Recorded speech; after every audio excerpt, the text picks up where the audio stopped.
Hello everyone, আসসালামু আলাইকুম। Welcome back to my channel. আমি ইয়াসমিন আছি তোমাদের সাথে। আজকে ইফতারের ছোট্ট একটা ব্লগ তোমাদের সাথে শেয়ার করছি, মিনি ব্লগ। এখানে তেঁতুল ভিজিয়ে রেখেছি, তেঁতুলের শরবত খাবো। তেঁতুলের শরবত কিন্তু দারুণ লাগে খেতে।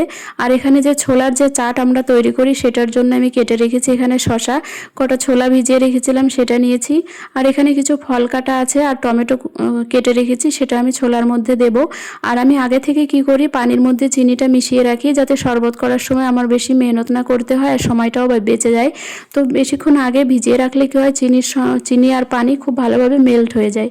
ঠিক আছে, তো চলো এখানে দেখো আমি শসা দিয়েছি, তারপরে দেব হচ্ছে টমেটো, আর তারপরে দেব বিট লবণ আর একটু সস আর ধনিয়া পাতা। ব্যাস হয়ে গেল খুব মজাদার একটা ছোলার চাট। এভাবে খেলে কিন্তু খুব ভালো লাগে, তোমরা বানিয়ে অবশ্যই খেয়ে দেখবে।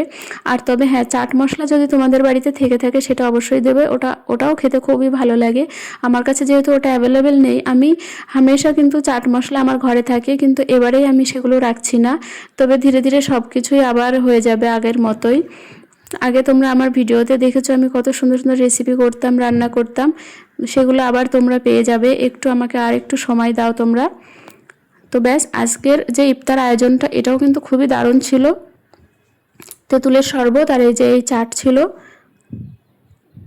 এই যে পুরোপুরি রেডি। এখন ইফতারের বাকি আছে আর 10 মিনিট, তো আমি এখনই সব কিছু গুছিয়ে নিয়ে বসে পড়ছি। একটা প্লেটে হালকা কিছু ফল কেটে নিয়েছি, আর খেজুর তো মাস্ট, ওটা থাকবেই। খেজুর দিয়ে ইফতার করতে হয়, ওটা সুন্নত।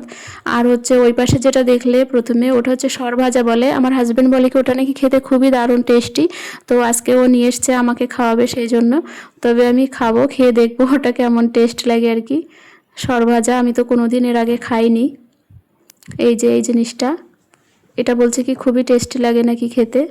তো চলো আমরা ইফতার করি, আর দেখা হচ্ছে পরের ভিডিওতে। তব তক ভালো থেকো সবাই।